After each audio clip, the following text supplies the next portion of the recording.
Welcome to Dave Takes It On News Desk, bringing you the latest EV news from around the world. Word of the year 2025 is going to be Schadenfreude. You're going to understand exactly why later. It's a real beauty. We open with the supposed EV mandate review at the end of December. I say suppose because it is, or rather it was, not what you were led to believe. In fact, very far from it. The media strikes again. In late 2023, when the UK government set the first year target of 22% to be full EVs by the end of 2024, whoa, hang on. Even that's not true. Let's go back to the beginning. Emissions from exhaust pipes have been rising relentlessly.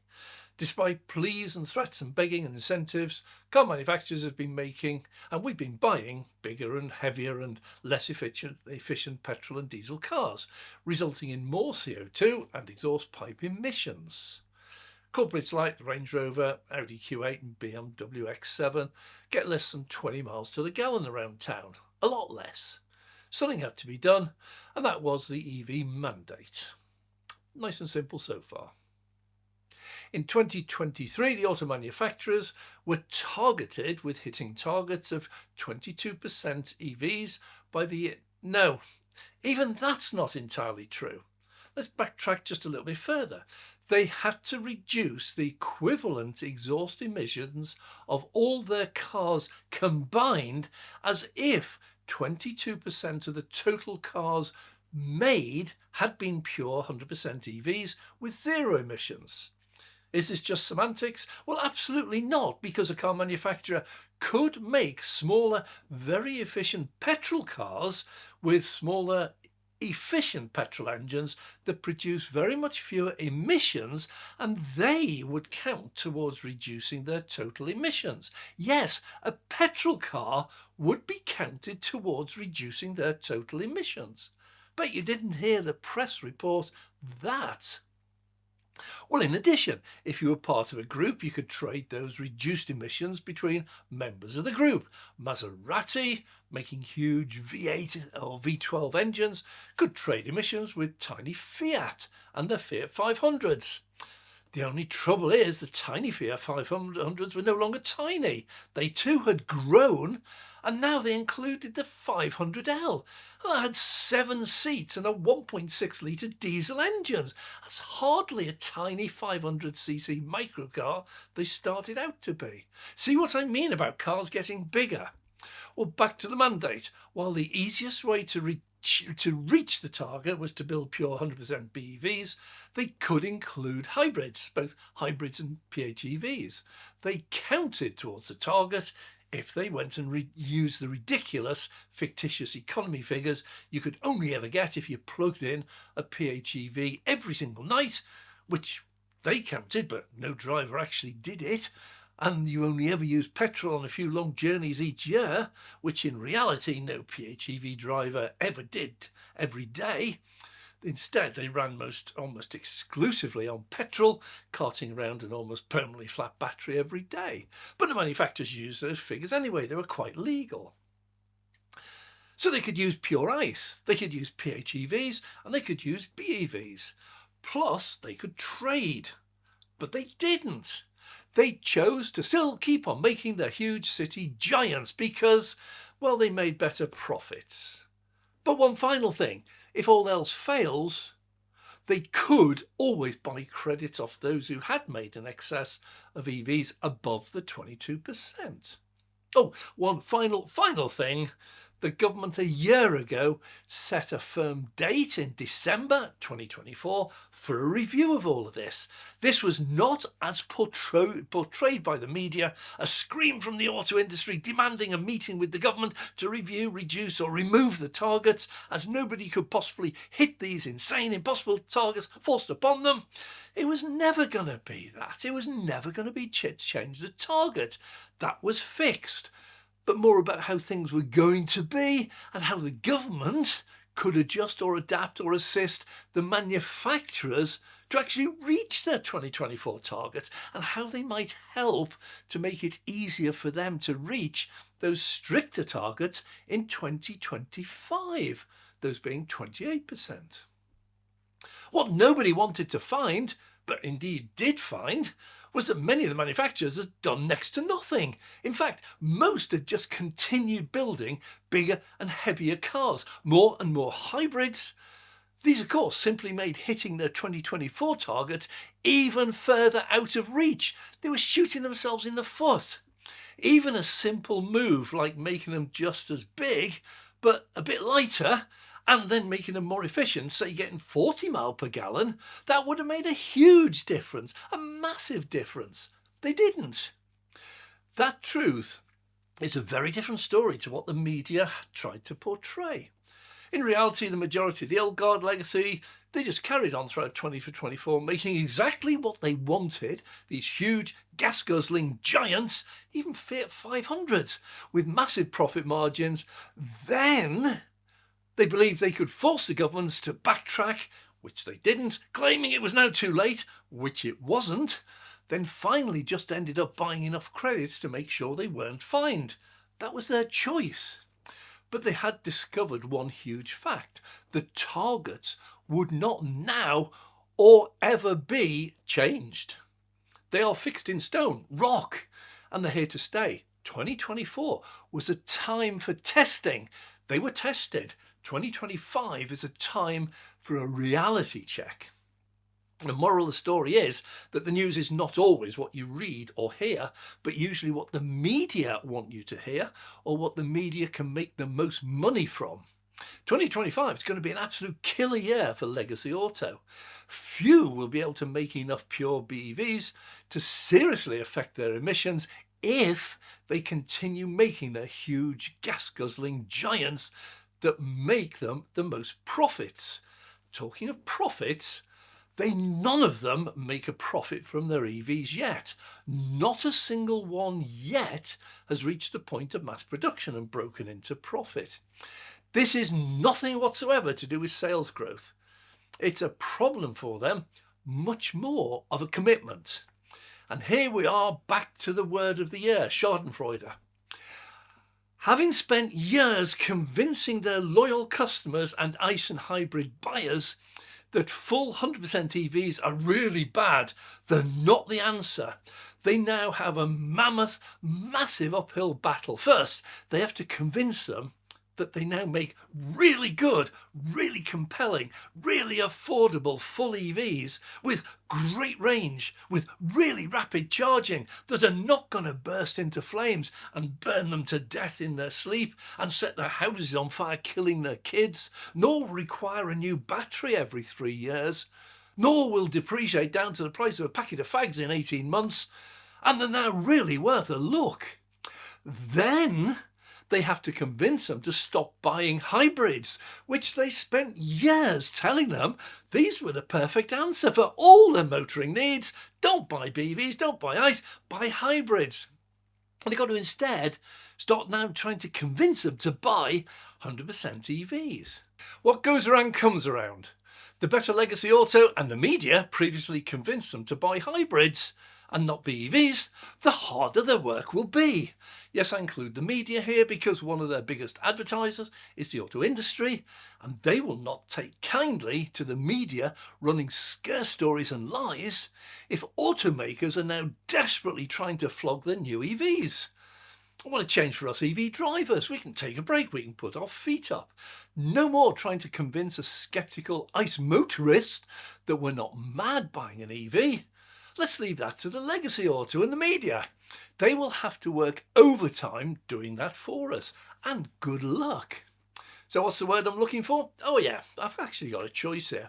Schadenfreude, the pleasure derived by someone from another person's misfortune. Or karma, the idea that a person's actions in this life has consequences in future lives. Or just plain, I told you so. Well, second story takes us to VW in Germany and the priceless get-out-of-jail card that China has just dealt them. It comes as no surprise that VW is struggling. Their sales of both ICE and EVs in China have collapsed and they're failing day by day. In China, the ICE car market as a whole has just about gone. The EV market has now taken over it, with both on pretty much exponential curves. In as little as a year or two, ICE will have effectively hit zero and EVs will be effectively near 100%, as indeed they already are in Norway. This is now non-stop. All this ridiculous talk about Chinese EV companies going bust in their thousands and the EV market collapsing, it's just absolute pure desperation. Yeah, of course, some will. Many even might definitely go bust. That's the nature of the auto industry. Think about ours. How many of ours have gone bust? How many have we had to bail out? How many have we bailed out, in fact, this year? But the market in China now wants EVs. If it can't get them, people will wait. They're not going to go back to petrol. Well, elsewhere in the world, there is nowhere near enough growth to replace this market. In fact, sales elsewhere are either at best stable or already themselves in decline. And this is pretty obvious and predictable even to non-experts. If all ICE car sales around the world are declining, some much worse than others, and there are the same number of factories, then each factory sells less. It's not rocket science. We can already see that. Most auto dealers already hold record levels of stock inventory, which are proving really slow to sell. Most are reducing factory shifts and ultimately shutting down some factories as the demand drops further and shows no clear signs of recovering. VW now ends up with factories that are manned by workers who no longer have any cars to make, and no customers for them if they made them anywhere in the world who want to buy them. And as Audi found out recently, nobody wants to buy the factories either. Who would? If Audi and VW cannot make cars in them at a profit, then just who could? These factories are worthless. And that gives Legacy Auto a major headache, because all of these factories are in debt up to and beyond their longest hair follicles. But they're worthless. The CEO, the Chief Financial Officer, must be dreading one of 2 days, whichever comes first. Number one, when you have to go to the bank to ask for a new loan and they casually say, look, we're not quite sure that you've got enough equity that you require for that sort of loan. So, request denied. Or the day the bank comes to you and casually asks, how are you going to pay back the loan on that factory that now sits empty and idle, but owes several million euros to us? Enter the dragon. China's just shown an interest in buying VW's old factories. Wow, 2 birds with 1 stone. First, they offload a useless, empty, redundant factory, and second, they get a few euros in the bank. Very much needed. But wait a minute, why does China want them? Well, of course, it doesn't. It wants to buy them, it doesn't want them. That's a big difference. Well, many people wonder whether we in the West can just make our factories and car production lines as efficient as those in China and simply beat them at their own game. And the answer is a clear yes, we actually could. Cheap labour is the single reason why most people claim China is so cheap, but many decades ago the manual labour content of something like making cars was very heavily automated. We've had robots in the motor industry for over 50 years. Labour now is a relatively very small part of the cost of making a car. Slashing that price doesn't do a huge amount. Subsidies is next on the list. Chinese get them in the billions, and again they would be wrong. At least subsidies that reach the car industry. 2023, General Motors, for example, used spare money, including subsidies, to buy back $6 billion in shares, and in 2024 that was $10 billion in shares. In case you missed it. In case you don't know, share buybacks simply reduce the number of shares in circulation, increasing the value and increasing the power of the remaining shareholders. Does anyone else miss the words to invest in the growth, success, future of the company? The sad reality is that in the West, all the spare cash is laundered out of the company, out of the employees, into the elite. Back to China. Can they do better? No, very unlikely. Look at Tesla, the Fremont factory in California. They bought it from General Motors as a redundant factory. Start of the pattern there. They bought it literally for a few dollars. Today, it does make Teslas, about $500,000 a year, but is by far by far their most inefficient factory in the whole world, and the one they probably now wish they could abandon. A look at Chinese show incredible factories, miles ahead of Fremont, decades ahead, generations even. So why do they want them? Quite simply, it's the foot in the door. They're quite happy to buy them, go through the motions of pretending they will refurbish them, put them back into useful production, employing local labour, making local EVs for local Europeans to allow them access to cheap locally produced EVs at budget prices. In reality, they're probably just going to bulldoze them. They're going to rebuild them in a few months' time into a brand new state-of-the-art model of efficiency, assembling kits and parts sent over from equally advanced state-of-the-art factories in China, using equally state-of-the-art batteries made in equally state-of-the-art battery factories in China. But before you shout, isn't that exactly what we and the Japanese car industry did in the UK in the 70s and beyond? And did that work out so bad for us? It actually did employ a large number of people for a long period of time in skilled, well-paid jobs. What more do we want? Will Europe allow this buy-off? No, I doubt it. Europe is an entity into itself. Their ideology appears to be stronger than their pragmatism. Their unions appear to be stronger in some ways than their governments. We see that in Sweden, where IG Metall will shut down electricity supplies to Tesla superchargers in secondary picketing actions to try to force company employees elsewhere, who appear to be expressing no serious desire to actually become members, to do so. Sometimes people need to step back and look at the bigger picture. Well, as they say in Star Trek Wrath of Khan, the needs of the many outweigh the needs of the few, which that actually dates right the way back to Plato's Republic, when Socrates argued that rulers should focus on the happiness of the community as a whole. Our third story takes us back to China, only this time to EV sales and cute kittens chasing laser pen pointers.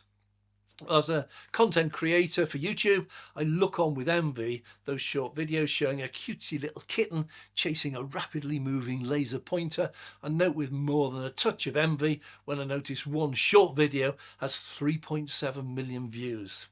Yeah. I also see 13.7 million other videos of kittens chasing laser pointers that each get 100 views, and wonder just what is it that makes a viral video. The EV industry must have similar thoughts this week in China, and indeed with growing dread and terror all around the world in all the automotive industries. For the first year ever in its history, Tesla reported a drop in production for a full year. Deliveries slightly up, but production was down. Literally by about the number of new cars in transit on boats heading to new customers around the world, but it was down. Then Tesla launched its much-awaited, much-hyped Model Y refresh, only in China and Asia. And on day one, there were a reported 50,000 advance orders. Now, before anyone claims it, these are not pre-orders. These are actual orders where people register to buy one, not register an interest. Now, this is a 5-year-old car. On original launch, it soared to heights never before seen in such a short period of time to become the best-selling car in the world in 2023. Not best-selling EV, but best-selling car, beating VW, Toyota, Ford, with petrol cars like the Corollas, Polos, Golf and Pumas. It cost 50,000 quid, while the Pumas and Polas and Corollas cost half that. It was astounding. It even remained the best-selling EV in the world even once the refresh model was announced. That in itself was very different. Tesla did all it could to try to prop up sales with massive incentives like 0% finance and free supercharging. But it is normal to see sales of the old model crash. Here they haven't, they're still strong. Here the 2024 sales and production figures now begin to look truly miraculous. The new refresh Model Y looks very different. has a large number of totally new features and one or two very unexpected ones. Now, a new video will be out shortly detailing those. Now we know what's on the car. If you want to see that, please be sure to subscribe. So for Tesla to begin making the new model, for example, body panels, you need new metal presses. These have to be made and then installed. If you want to install new lights, new seats, everything else, the list is daunting. And while some items can simply be bought in advance and stored ready for the launch of the new refresh model, body panels, for example, they're not so easy. If you remove the old presses, that means you have to stop making the old panels and therefore stop making the old cars. Your production and deliveries will then crash to zero. You then stop selling your best-selling car of all time and your revenue crashes. But if you keep making your old model panels to make the old models to retain your revenue, you can't make the new model body panels ready for the launch of the new model. Well, I hope now at least some of you, some people, can see past their blind hatred and anger and odium and acrimony and malice and hypocrisy when it comes to the person and personality of Elon Musk, and look instead purely at the company that is Tesla. Three things in particular. First, why Tesla production and deliveries of the Model Y fell for the first time ever in 2024. That must now be glaringly obvious. Second, what a staggeringly brilliant job they made of that transition. Production barely fell at a time when the factory was undergoing a huge transition from the old to the new model, and customers kept on buying them at an unprecedented rate. The third factor is by far the most incredible. The old model continues to be the best-selling model ever, even today around the world. And this is down to the unique development that Tesla follows in the production process. Now, traditional auto industry follows a set pattern where once a model design is finalised, that's it, it's locked in place. A huge long-term contract is placed with multiple suppliers and deliveries are scheduled on a just-in-time basis so that parts arrive at the production line exactly when they're required. Suppliers are found all around the world, some parts originating everywhere and everywhere. And this will usually necessitate a fleet of ships to be in constant motion at any one time. These are your traditional supply trains. Now, Tesla does not have traditional supply chains, and this decision was forced on them in the early days, in that there were no suppliers making what they were making. See, the age of EVs had not yet arrived in a big way when they started. And even if there had been one, their first attempt at an EV, this was the Roadster, it was literally a Lotus Elise chassis and body that they bought as a job lot. And they then had to cram everything into that specific space. There were definitely no parts of that size and shape made for that purpose. So vertical integration began. Tesla simply set up manufacturing and software writing departments for just about everything they needed and employed everyone they needed to make them. While some parts are indeed bought from around the world today, most are still designed and made entirely in-house. Many more can be designed and built in-house to test a theory, then continue building them in-house until finally the suppliers are ready to take over and start supplying. In contrast, all software ended up being made entirely in-house and remains entirely in-house to this day. This can be seen in a constant evolution of each and every single car. Literally, a Model Y coming off the production line this Monday is likely to be different in some ways from one that came off last Monday. It's that dynamic. Often it's just a software update.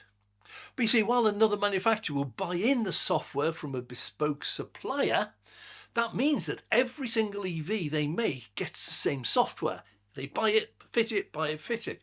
Tesla software department constantly discovers fixes, bugs, improvements, enhancers, changes, and they can then instantly apply that to every single new car, but also simultaneously send that to instantly every single existing EV in a simple over-the-air update. What the software department writes today every Tesla EV gets tomorrow, new or used. So people who bought a Model Y a year ago have today a much better car. It obviously can't improve much physically once it leaves the factory. It won't get new cameras replaced with the latest ones if they change that on future models. But it will definitely remain fully up to date on the software side.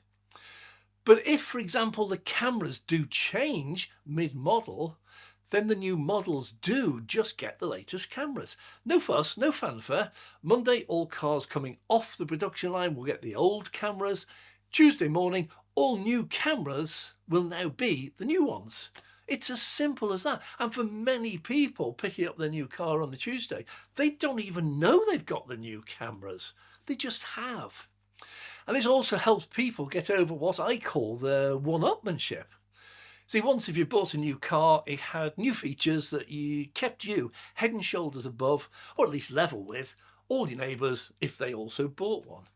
Now that no longer applies. You see, while your software is always up to date, your neighbour who buys the same model at the same price a week or so later might get, I don't know, an example, black trim instead of chrome, or different headlights, or wheel trims, or a different battery pack size.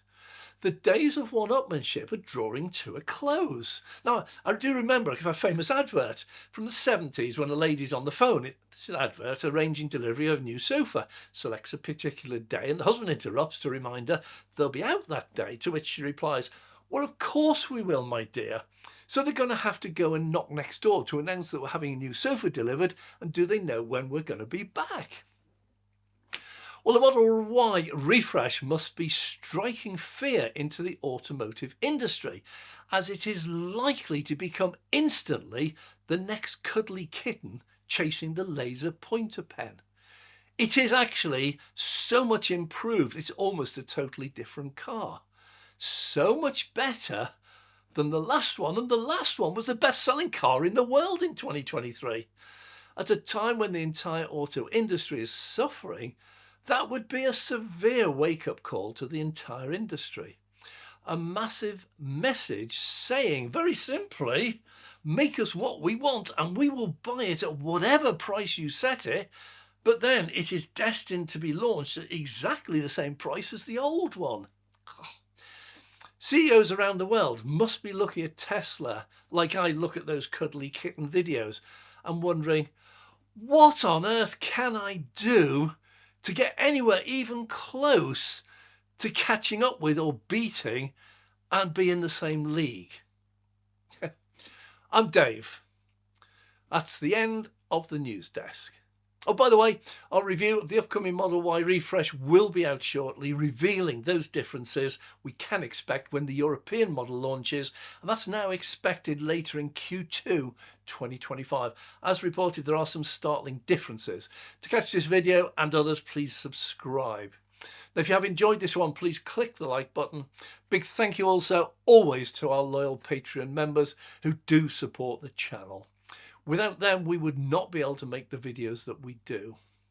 Now, without blowing our own trumpet, one member recently did point out that the price of a cup of coffee is a small price to pay for the content that we produce and the enjoyment it brings.